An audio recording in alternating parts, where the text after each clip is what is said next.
우리 예수님이 고향 땅에 갔을 때 예수님 고향 나사렛 사람들은 바로 그 기회가 완 거죠. 예수님이 같은 고향 사람이잖아요. 예수님 어릴 때부터 같이 자라왔잖아요. 얼마나 예수님이 고향 사람들을 사랑하겠어요? 그래서 고향 사람들에게 먼저 기회를 주기 위해서 예수님이 고향으로 가신 겁니다. 예수님은 갈릴리 가버나움 지역에서 사역을 시작했지만 그곳에서 또 많은 병자들을 고치고 귀신을 쫓아내고, 그리고 거라사인 땅에 가서 귀신 쫓아내고 다시 오셔가지고 혈루증 앓던 여인 고치고, 그리고 거기에서 또 야이로의 딸을 살리고, 이제쯤 되면 이제 막 예수님의 소문이 사방으로 퍼져나가고 소문이 들려왔어요. 예수님의 몸은 너무너무 귀하신 몸입니다. 그렇죠? 그런데 예수님이 고향을 왔어요. 굉장히 귀한 기회입니다. 사람들이 시골에서 이렇게 나가지고 살다가 자라가지고 어떻게 하다 보니 잘 풀려가지고 대통령이 되었다고 생각해 보십시오. 근데 대통령이 되고 나서 자기 고향을 그렇게 잘 찾아가질 않아요. 높은 벼슬에 있는 사람들이 자기가 어릴 때 살던 고향 사람들 가서 만나가지고 같이 며칠을 같이 기거하며 그들의 부탁도 들어주고 이런 경우들이 잘 없어요. 사람들이 그 사람이 태어난 집은 가꾸면서 무슨 누구 대통령 태어난 집, 고향 이러고 뭐 조금 이렇게 동네에 이렇게 도로도 닦아주고 할지는 모르겠지만, 그렇게 대통령이 난 동네 이런다고 해서 그 동네 사람들한테 별로 기회가 주어지지 않고, 대통령이 된다고 해도 고향 사람들을 그렇게 돌아보질 않습니다. 대체적으로 큰 벼슬을 얻은 사람들도 그런 편이에요. 근데 예수님은 고향 사람들을 사랑해서 고향에 왔어요. 너무너무 귀하신 분이잖아요. 수많은 병자들을 고치고 귀신을 쫓아내고 능력을 행하면서 저 멀리서까지 예수님 보기 위해서 막 몰려들고 있는 이런 상황에 예수님은 제자들만 데리고 고향으로 가셨어요. 나사렛 고향에 가서 이 동네 사람들과 함께 교제하며 그 사람들의 아픔과 질병과 모든 문제들을 해결해 주고, 그 사람들에게 복음을 주고 고향 사람들에게 먼저 기회를 주기 위해서 찾아가신 겁니다. 귀하잖아요. 얼마나 감사해요. 네, 이제 나사렛 동네에 가셨는데 마침 안식일이 되었어요. 유대인들은 누구든지 안식일에 설교를 할 수 있도록 이렇게 성경을 배우고 내가 전할 말씀이 있다 이러면 회당장이 보고 이 사람은 시켜도 되겠다 이러면 회당장이 시켜줍니다. 근데 예수님은 이미 선생으로서 랍비로서 많은 사람들한테 알려지고 소문이 났기 때문에 예수님이 설교하는 건 아무런 문제가 되질 않아요. 예수님이 고향 사람들한테 회당에서 안식일에 말씀을 가르치기 시작합니다. 기적도 이미 좀 일으킨 것 같아요. 그런데 고향 사람들이 이런 예수님을 보고 배척하는 겁니다. 오늘 우리가 읽은 이 본문에서 고향 사람들이 배척하는 이유가 아주 잘 나타납니다. 2절, 3절에 나오는데, 많은 사람들이 듣고 예수님이 가르치는 것을 이제 듣고 놀라 이르되, 예수님이 설교를 너무 잘하고 권능이 있어요. 그럼 놀라는 거죠. 놀라 이르되 이 사람이 어디서 이런 것을 얻었느냐. 우리와 다 똑같은 동네에 같이 살았던 사람인데 어디서 이런 권능을 얻었지? 이러면서 의심을 하거나 이 권능 진짜 어디서 얻은 거야? 진짜 저 사람이 가지고 있는 권능이 맞아? 이런 식이죠. 이 사람이 받은 지혜와 그 손으로 이루어지는 이런 권능이 어찌 됨이냐. 이런 지혜는 어디서 얻었고 이런 권능은 어떻게 생겨났을까? 이게 이제 어쨌든 권능이 있고 지혜가 있고 하나님의 말씀을 가르치고 하면 그걸 받아들이면 좋은데 이 사람들이 안 받아들이는 거예요. 어디서 났지? 어떻게 이런 걸 얻었어? 이러면서 이제 배척해요. 더 배척하는 더 중요한 이유가 3절에 나옵니다. 이 사람이 마리아의 아들이 아니냐, 목수가 아니냐. 우리 성경은 달아서 마리아의 아들 목수가 아니냐 이렇게 나오죠. 근데 이제 원어로 보면 마리아의 목수가 아니냐, 마리아의 아들이 아니냐 이렇게 말하죠. 그리고 그 형제들 야고보와 요셉과 유다와 시몬이 우리와 함께 있지 않느냐, 그 누이들이 우리와 함께 여기 있지 아니하느냐 하고 예수님을 배척했다 이래요. 이 마리아의 아들이 아니냐 이 말도 예수님을 약간 경멸하는 투의 말입니다. 유대인들은 누구의 아들 이럴 때 주로 아빠, 아버지의 이름을 대지 엄마의 이름을 잘 대지를 않아요. 이제 그래서 우리 족보에 보면 열왕기 상하에 보면 이스라엘 왕들의 아버지의 이름만 나오지 않고 엄마의 이름을 첨가해요. 좀 특이한 경우죠. 그런데 엄마가 누구냐에 따라서 왕들이 어떤 영향을 받았느냐 하는 것을 이야기하느라고 엄마의 이름을 넣습니다. 대체적으로 엄마의 이름을 잘 넣지 않아요. 여자들의 이름이 있어도 이름도 잘 안 불러줘요. 그만큼 여자들의 인격 자체가 무시당하던 시절입니다. 그래서 그들의 형제가 야고보, 요셉, 유다, 시몬이 그 형제가 아니냐 이렇게 말할 때 남자 형제들은 이름을 불렀잖아요. 그런데 여자 형제들은 이름을 안 불렀죠. 여자 형제들은 그의 누이들이 우리와 함께 여기 있지 아니하냐. 그래서 여자들은 이름도 안 불러줘요. 그런데 마리아의 아들이 아니냐 이렇게 말한다는 것 자체는 조금 무시하고 깔보는 투로 이야기하는 표현입니다. 목수가 아니냐 이렇게 말하죠. 그가 목수가 아니냐 하는 것도 조금은 이제 무시하고 깔보려고 하는 그런 투의 이야기들입니다. 이 고향 사람들이 예수님을 배척하는 이유가 예수님이 어디서 이런 걸 받았느냐, 이런 권능, 이런 지혜, 이런 능력, 이것이 어디서 났느냐 이러면서 인정하고 싶지 않은 거예요. 목수인데 마리아의 아들인데 그 형제들이 다 우리와 지금 같이 있는데 어떻게 이런 것을 예수라는 분이 가질 수 있어? 어디서 얻은 거야? 그러면서 우리는 인정할 수 없어 이런 거죠. 우리는 인정하지 못하겠다 이런 뜻입니다. 그 사람들이요 아주 친한 친구가 같이 이렇게 뭐 하다가 갑자기 친한 친구가 혼자 잘 나가고 인정받고 이러면요 질투가 나가지고 나는 인정할 수 없어 이렇게 되기 쉽죠. 나는 너 혼자 그렇게 잘 되는 거 인정할 수 없어. 네가 뭐가 잘났다고 갑자기 너 혼자 인정받는 거야. 사람들의 마음 속에 들어있는 질투심들, 시기심들 이런 것들이 인정을 하지 않으려고 하는 경향이 많이 있습니다. 또 너무 잘 아는 사이고 함께 있었기 때문에 더 인정하기 싫은 거예요. 여러분 사람은 살아가면서 같은 동료, 같은 부류는 같은 그 부류 안에서 혼자서 달라지는 걸 원하질 않아요.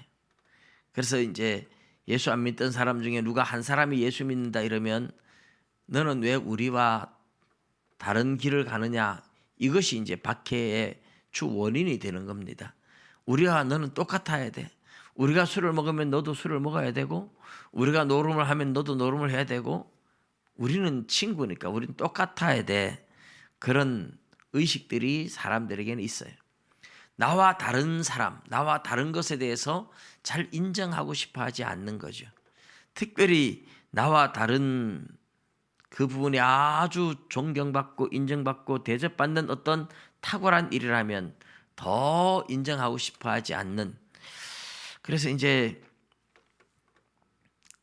스포츠의 스타, 뭐 손흥민 같은 선수는 지금 스타가 됐잖아요. 우리 국민들이 다 좋아해요.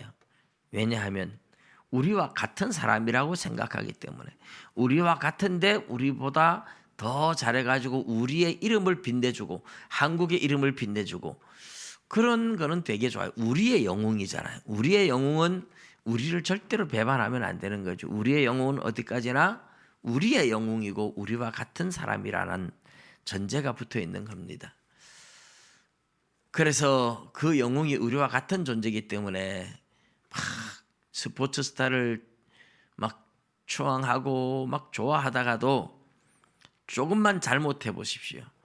올림픽에 나갔는데 실수해서 페널티킥을 주고 실수해서 또 골을 주고 한두 번만 그러면 막 그때는 사람들이 엄청나게 질타하고 막 비난을 하기 시작합니다. 왜냐하면 존경의 대상이 아니기 때문에 그냥 우리와 같은 부류이기 때문에 우리의 영웅 노릇 해주면서 우리의 기분을 좋아주게 해야 되는데 우리의 영웅 노릇 못하면 너도 언젠가는 짓밟아 버리고 그게 이제 우리 인간의 모습이에요. 고향 사람들은 예수님이 아무리 잘나도 우리의 요구를 들어주고 우리가 시키는 대로 하고 우리의 영웅 노릇을 해주는 거는 괜찮지만 갑자기 우리의 영웅이 아닌 신적인 존재로 우리에게 찾아온다는 것은 용납할 수 없고 인정할 수 없다. 그런 마음들이죠. 어쨌든 예수님을 존경하지 않고 영접하지 않고 배척을 했다. 쫓아냈어요. 우리 마가복음은 간단하게 나오지만 누가복음은 이 부분이 좀 더 자세하게 나오는데 아예 예수님을 동네 끝에 있는 벼랑으로 끌고 가서 벼랑에 떨어뜨려 가지고 막 죽이려고 동네 사람들이 그 정도로 심각하게 박해를 하죠. 예수님은 권능을 발휘하니까 갑자기 사람들이 얼어붙은 듯 예수님이 그 사람들 사이를 유유히 빠져나오시지만 그만큼 동네 사람들이 싫어했어요. 근데 예수님이 선지자가 자기 고향과 자기 친척과 자기 집 외에서는 존경을 받지 못함이 없느니라. 이상하죠. 고향 사람들이 더 존경해주고 더 인정해주면 좋을 텐데 자기 집에서 친척들 가운데서 고향에서는 아무리 훌륭한 선지자도 존경받지 못하고 인정받지 못하더라. 이게 이제 제가 지금까지 말씀드린 것처럼 사람들의 마음은 내가 잘 아는 사람은 나와 같은 종류, 나와 같은 동류, 나의 영웅이 되어주는 건 괜찮지만 나를 완전히 뛰어넘는 어떤 특별한 존재가 된다는 건 인정하기 싫은 겁니다. 그리고 특별히 사람들의 편견이 있어요. 편견. 고향 사람인데 너 목수잖아. 마리아의 아들이잖아. 우리와 같이 자랐잖아. 고향 사람이고 우리와 똑같은데 뭐가 특별한 존재라고 말하는 거야. 그러면서 너무 잘 안다는 것 때문에 그 사람에 대한 내가 아는 지식이 전부라고 생각하는 편견들이 있습니다. 편견. 이 편견을 가지고 사람을 인정하지 못하는 경우들이 너무너무 많아요. 많은 사람들은 이런 편견에 사로잡혀서 일생 동안 참 많은 기회들을 놓치고 자기 생각이 다 옳다고 생각하죠. 우리 사무엘 상에 보면 그 나발이라는 사람이 나와요. 나발. 근데 이 사람은 양떼가 엄청나게 많아서 갈멜산에서 아주 부자로 양떼를 키우는 사람이었습니다. 이스라엘의 갈멜산은 저 사마리아 북쪽 무기뚜 평원 북쪽 지중해 바닷가에 엘리야가 기도의 대결을 했던 갈멜산도 있고 이 남쪽 유다 광야 끝자락에 사해바다보다도 더 밑에 사해바다 옆쪽에 또 갈멜산이 또 하나 있어요.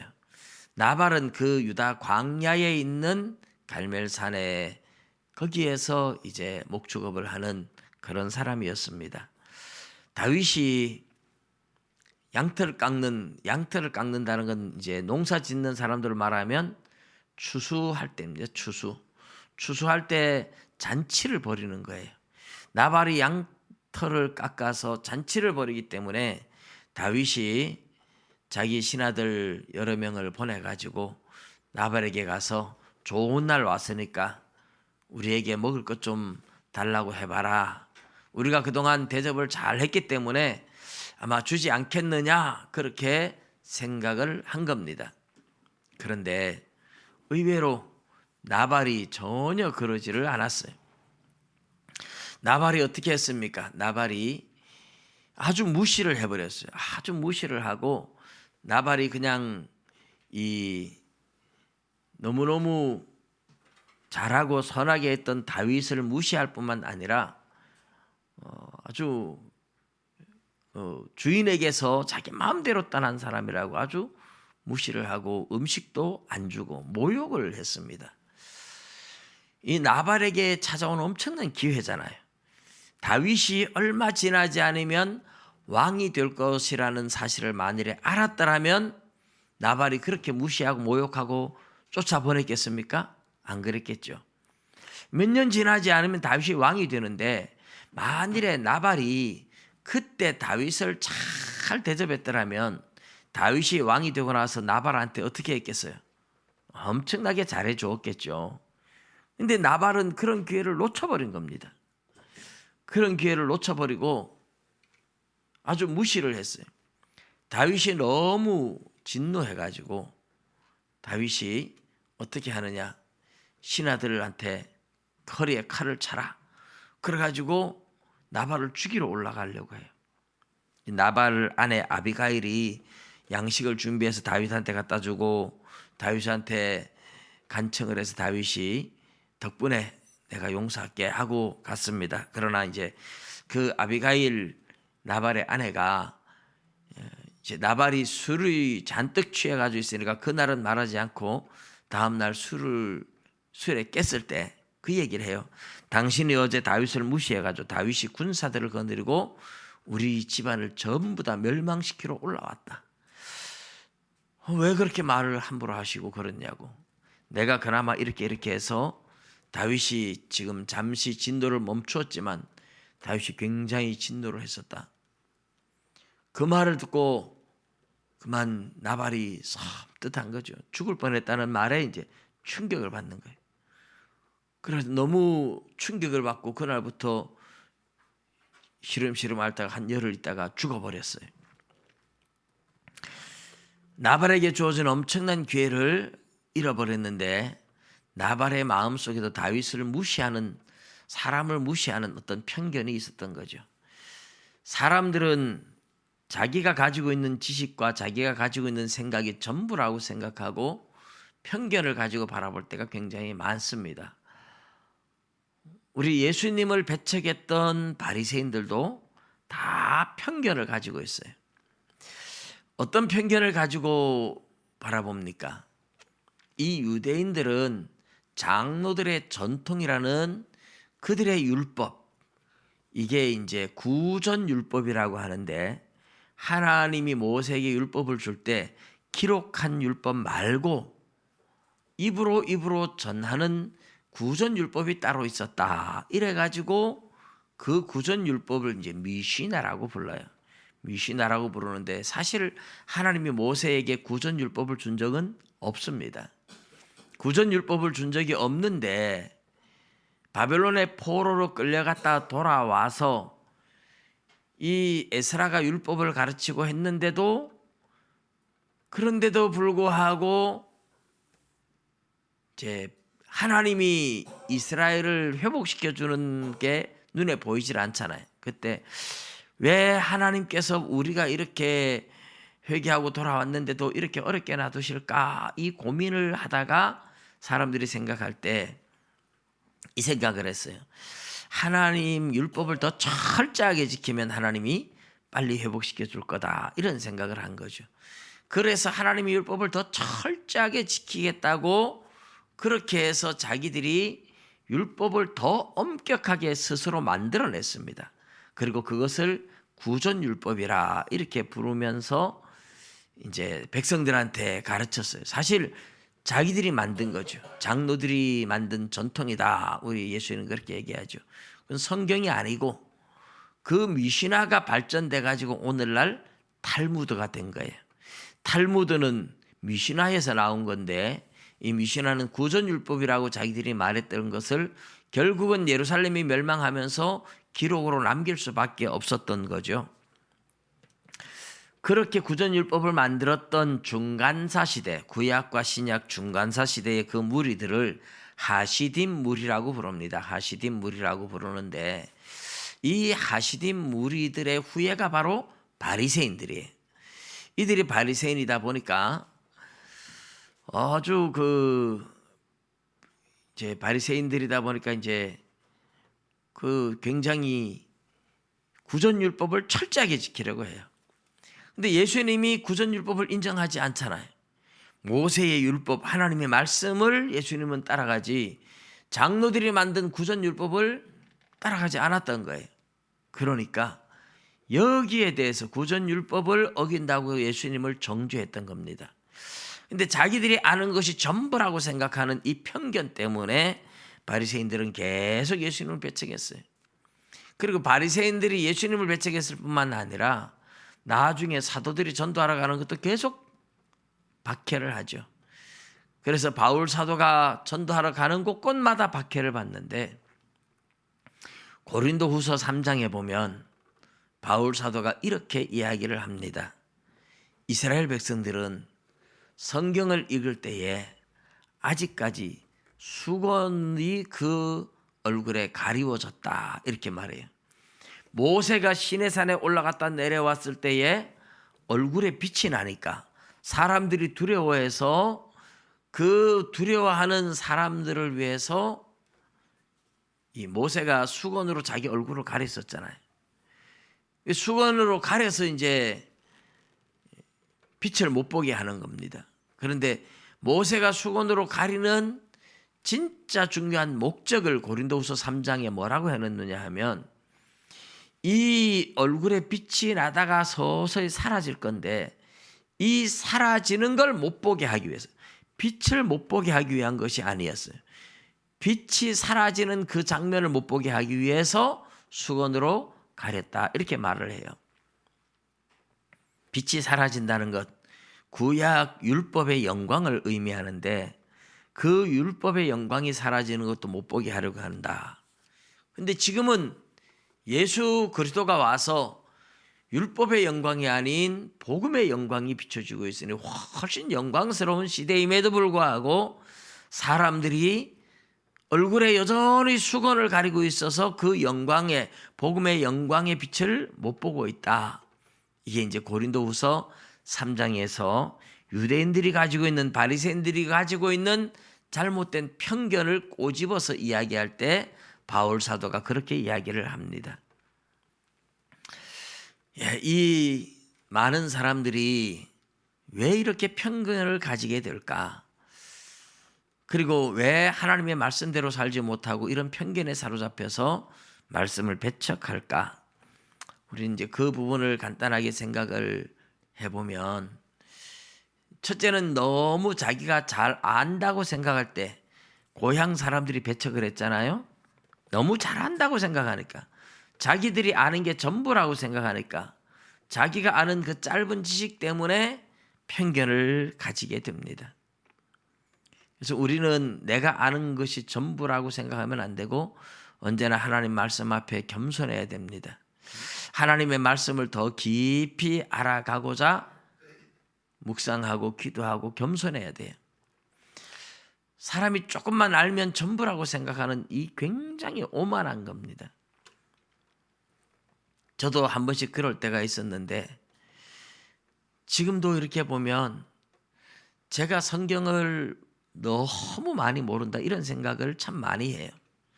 성경을 더 깊이 연구하고 들어가고 또 세미나 한 거나 이런 분들의 또 유명한 분들의 또 설교를 들어보고 이러다 보면 아직까지 내가 모르는 게 너무 많고 아직까지 내가 깨닫지 못했던 게 너무 많고 지금도 제가 설교 준비를 하고 하다가 정말 나도 깜짝깜짝 놀라게 여기에 이런 뜻이 있었구나. 이런 새로운 것들을 끊임없이 발견해요. 성경의 깊이는 아주 무궁무진한 것 같아요. 그런데 신천지에 지금 온 나라가 신천지 때문에 특별히 아주 어지러웠는데 신천지에 빠진 사람들을 보면 성경 한 번도 읽어보지 않은 사람들, 거기 가서 몇 글자 배워가지고 와가지고 자기가 아는 것이 전부인 양 그렇게 이야기를 하고 오만하게 이야기를 해요. 그래서 이 성경을 이단에 빠진 사람들이 대체적으로 그렇습니다. 조금 배운 것 가지고 그게 전부라고 생각을 하고, 그래서 함부로 판단하고 함부로 정죄하고 이단에 빠져가지고 그게 전부라고 생각하는 그런 사람들이 참 많아요. 저와 여러분은 하나님 말씀 앞에서 언제나 겸손해야 될 줄로 믿습니다. 전부 우리가 내가 좀 안다고 해서 그것 가지고서 전부라고 생각하면 절대로 안 돼요. 더 겸손하게 저도 끊임없이 연구하고 끊임없이 책을 읽고 기도하고 묵상하고 나갑니다. 전부 다 우리가 아는 것이 전부라고 생각하면 그 순간부터 더 이상 은혜가 들어올 수도 없어요.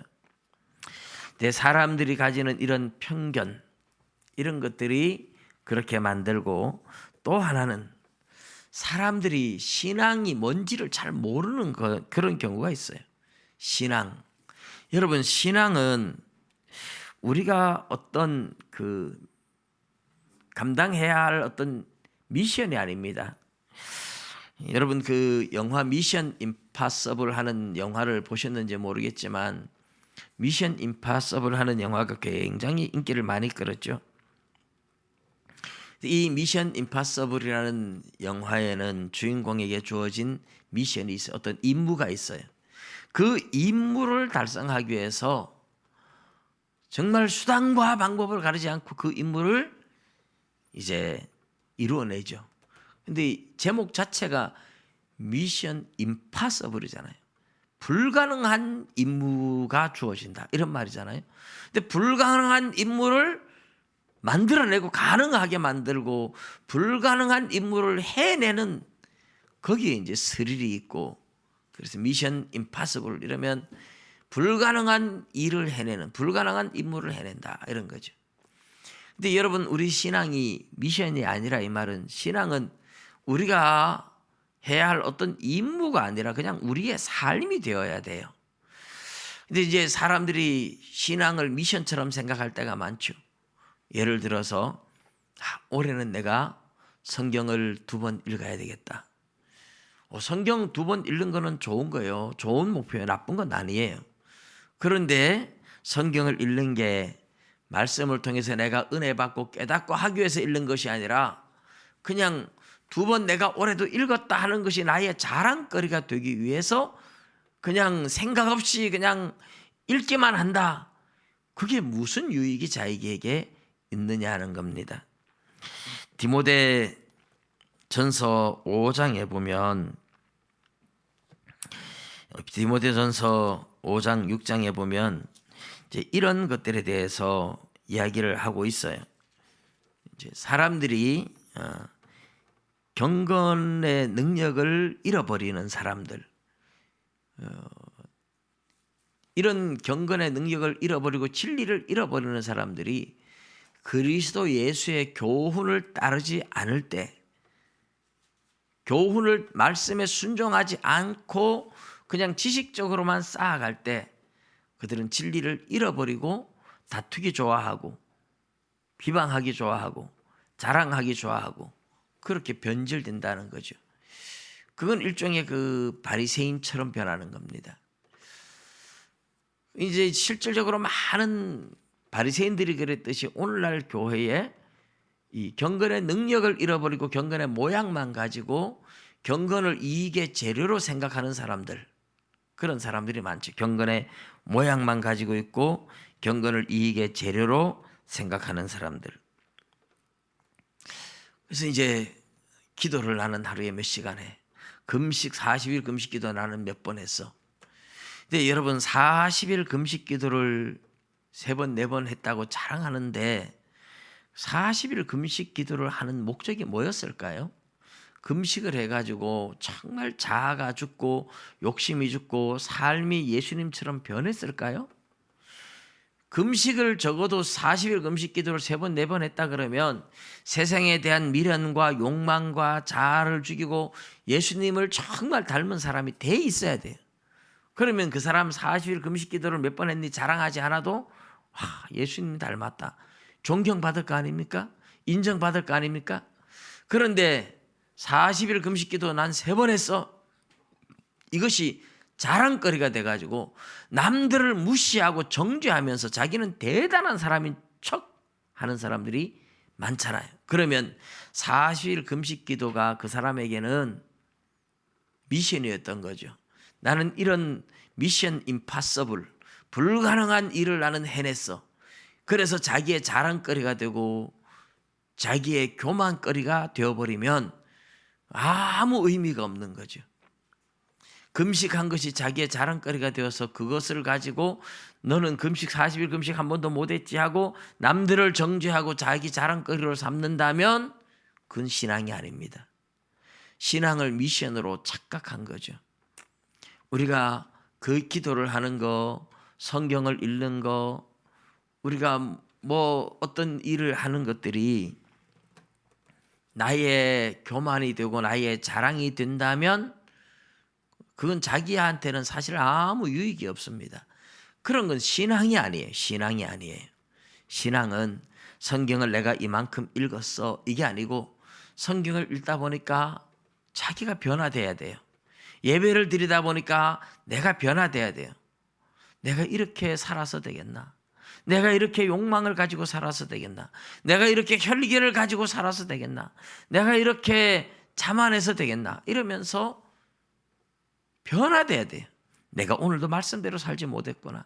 내가 오늘도 이렇게 내 고집을, 내 욕망을, 내 자존심을 내려놓지 못했어. 내가 아직까지 예수님 닮아가려면 멀었어. 그래서 예배를 드리고 성경을 읽다가 가슴 아프게 회개하고 뉘우치고 예수님 닮아가려고 애쓰는 그게 신앙이잖아요.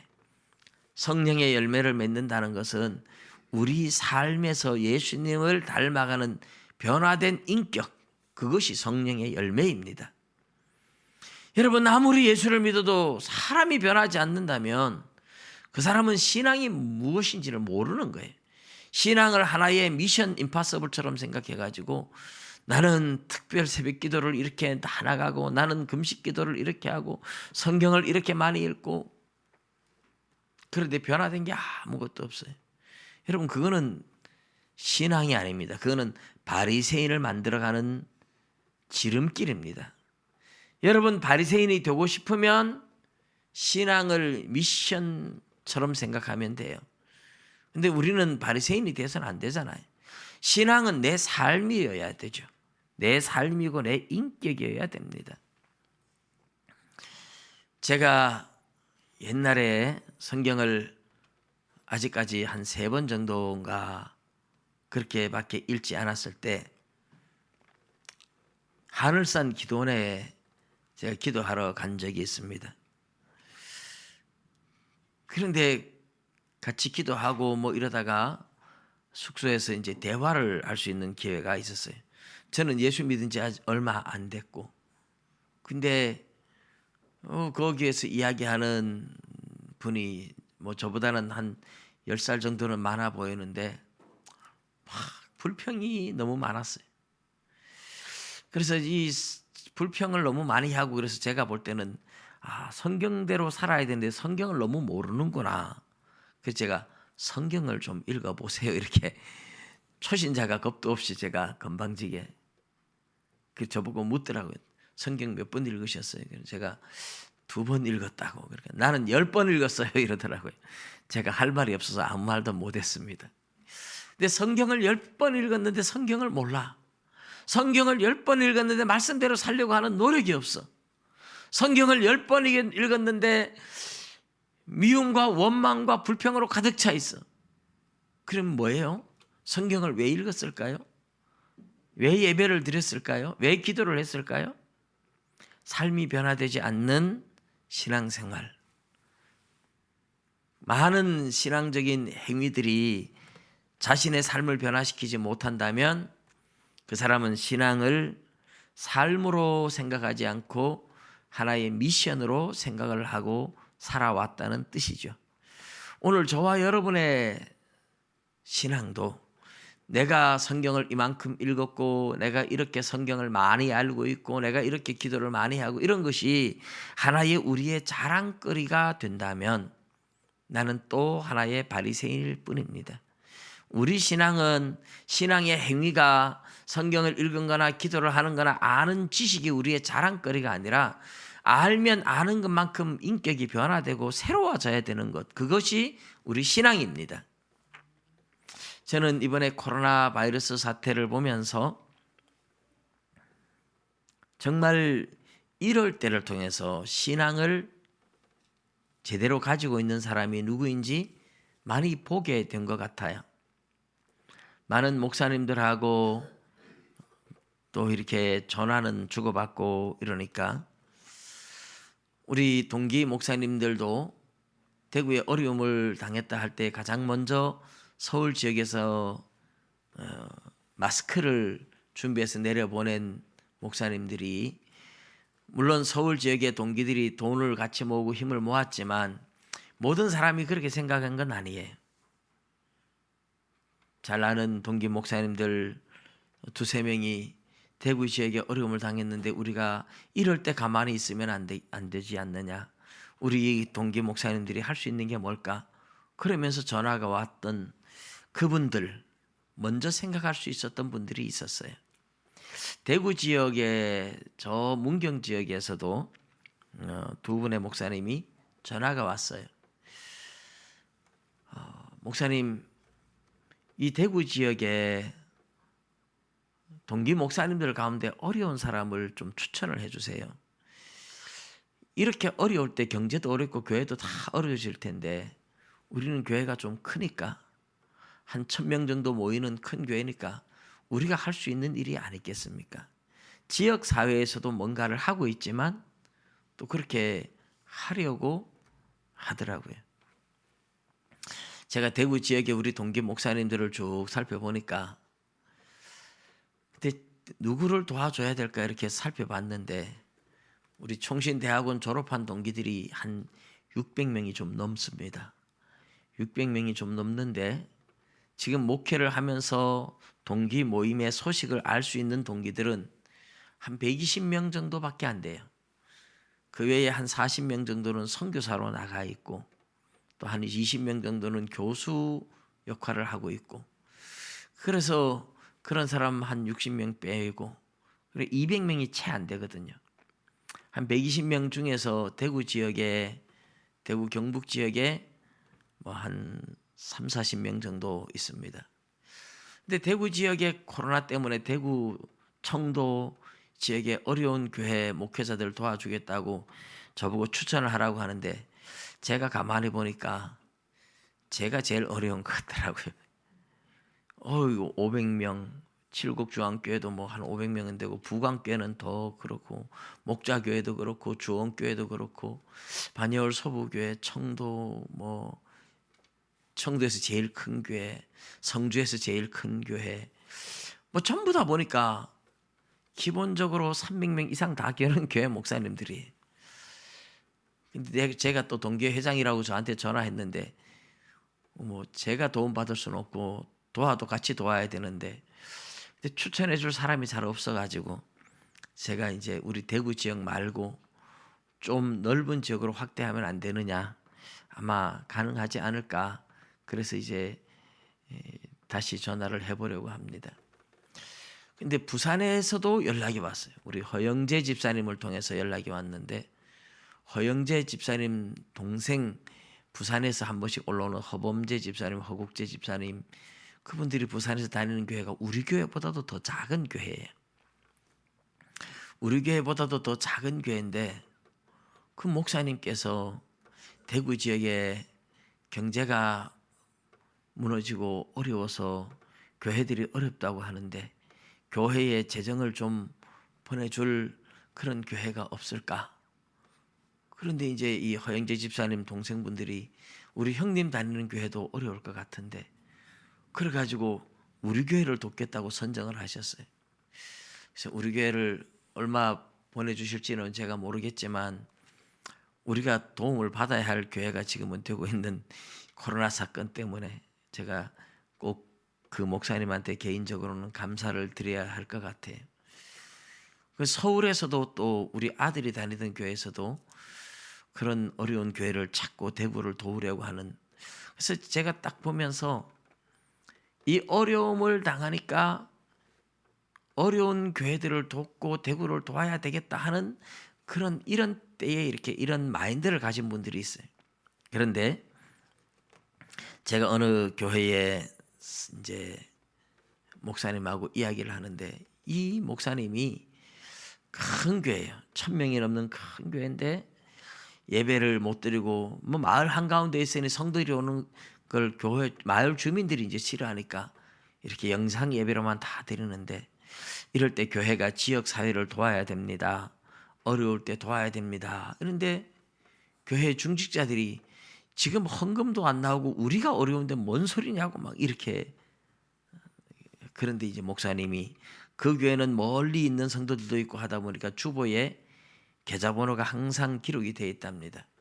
그래서 영상 설교를 하면서 목사님이 이렇게 어려울 때 우리 주변에 어려운 사람들, 경제가 무너진 사람들 많다. 우리가 시청에 도움을 주고 주변에 어려운 사람들을 돕자. 설교를 한번 했어요. 그런데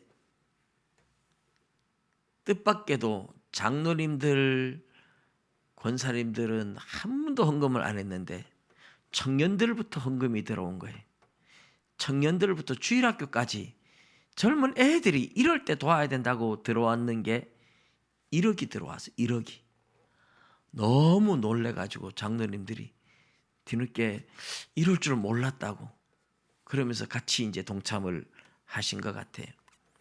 그래가지고 이 어려운 코로나 사태에 시청에 아마 한 5천만 원 정도 지원을 하고, 교회 주변에 있는 가게들 문을 못 열고 또 주일학교 아이들 뭐 어디 보낼 데 없고 뭐 이런 부모들 전부 다 찾아가 가지고 하여튼 100만 원씩 뭐 이렇게 현찰로 이렇게 도와줘 가지고 지역 사회에서 굉장히 좋은 호응을 받은 그 이야기를 제가 어제 들었습니다.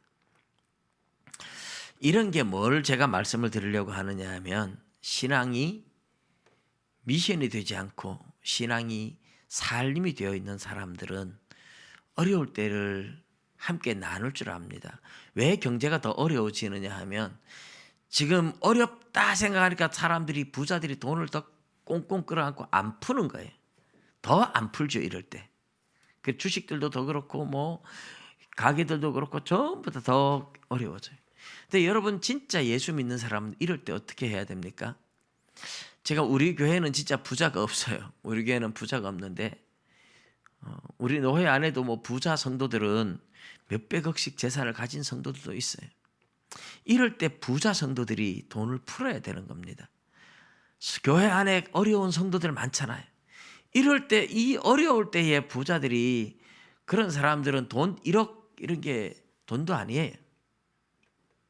제가 듣기로는 뭐 수입이 얼마 되는지 몰라서 1년에 나는 11조 1억씩만 한다 이렇게 얘기하는 분이 있던데, 그런 분한테는 1억이 아무것도 아니잖아요. 1억을 풀어서 한 달에 100만 원씩이라도 그 교회 안에 어려운 성도들, 뭐 멀리 안 줘도 괜찮아요. 그 교회 안에 성도들을 먼저 우선적으로 베풀어 줄 수 있으면 이게 진짜 삶이죠. 이럴 때 함께 나누는 게, 이게 이제 성도의 삶입니다. 그래서 어쨌든 우리 성도들도 보니까 이 어려울 때에 성도님들 서로 전화해 가지고 밤에 잠도 안 오고 어려워하고 이런 사람들 기도도 해주고 뭐 그렇잖아요. 전화로라도 기도도 해주고 얼마나 귀한 일이에요, 그죠? 그래 뭐 물질적으로도 어려운 성도들 조금씩 또 도와주는 사람도 있고, 보니까 이럴 때에 교회 안에서 성도들끼리 서로 도움을 주고받고 하는 모습이 참 아름다운 것 같아요. 그건 신앙이 삶이 되어 있는 사람들입니다. 그러나 어려울 때에 큰 교회가 어려운 교회들을 돕고 부자 성도들이 가난한 성도들을 돕고 가난한 이웃들을 돕고 이렇게 나눔과 베풀매 삶이 아름다운 신앙인데, 그렇지 못하고 어려우니까 가진 자들이 더 꽁꽁 싸매고 베풀 줄 모르고 혼자만 먹고 살겠다고 그런 식으로 한다면 그것은 사실 신앙은 아닙니다. 아무리 그 사람이 내 하나님 앞에 복을 받았다 이래도 그 사람 하나님 앞에 인정받는 사람이 아니에요. 천국 갈 수 있을지 몰라요. 왜요? 재물이 하나님의 것이 아니고 내 것이 되어 있으니까 부자가 천국 못 들어간다 그랬잖아요. 정말 신앙을 가진 사람은 삶으로 신앙을 드러내는 겁니다. 삶으로 신앙이 나타나는 겁니다. 말씀에 순종하는 신앙이 삶에서 열매 맺어 나타나는 거고, 그렇지 못하고 신앙은 하나도 없는데 삶으로 나타나는 건 없는데 그냥 자기가 제일 신앙 좋은 사람인 척 자랑만 한다면 그 사람은 뭔가 신앙을 착각하고 있는 것이죠. 오늘 저와 여러분이 보았던 나사렛 사람들의 이 편견, 그 사람들은 부자도 많이 없어요. 많이 배운 사람도 없어요. 가장 천대받는 동네인 나사렛 사람들조차도 자기들이 아는 짧은 지식 가지고 편견을 가지고 예수님을 배척해서 자기들에게 주어진 엄청난 은혜의 기회를 놓쳐버리는 안타까운 모습을 봅니다. 그래서 사람이 많이 가졌다고 교만한 것도 아니고 많이 안다고 교만한 것도 아니에요. 가난한 사람들끼리 있으면 그 사람들 속에서도 교만한 자는 또 있어요. 이 나사렛 사람들 자기들 자신이 다 비천한 존재임에도 불구하고 거기에서 교만해지고 거기에서 편견을 가져서 예수님을 배척하는 이런 모습들이 얼마나 참 안타까운지 모릅니다. 저 여러분은 오늘 이 나사렛 동네에서 자기들에게 주어진 엄청난 기회를 놓쳐버리고 예수님을 배척했던 것을 교훈 삼아서, 반면교사 삼아서 저 여러분 일생 동안 정말 겸손하게 하나님 말씀대로 내가 오늘도 살아가고 있는지, 하루하루 내가 말씀대로 살아가고 있는지 우리의 삶을 점검하면서 하나님 말씀대로 살아가기를 힘쓰는 저와 여러분 될 수 있기를 주님의 이름으로 축복합니다. 축복합니다.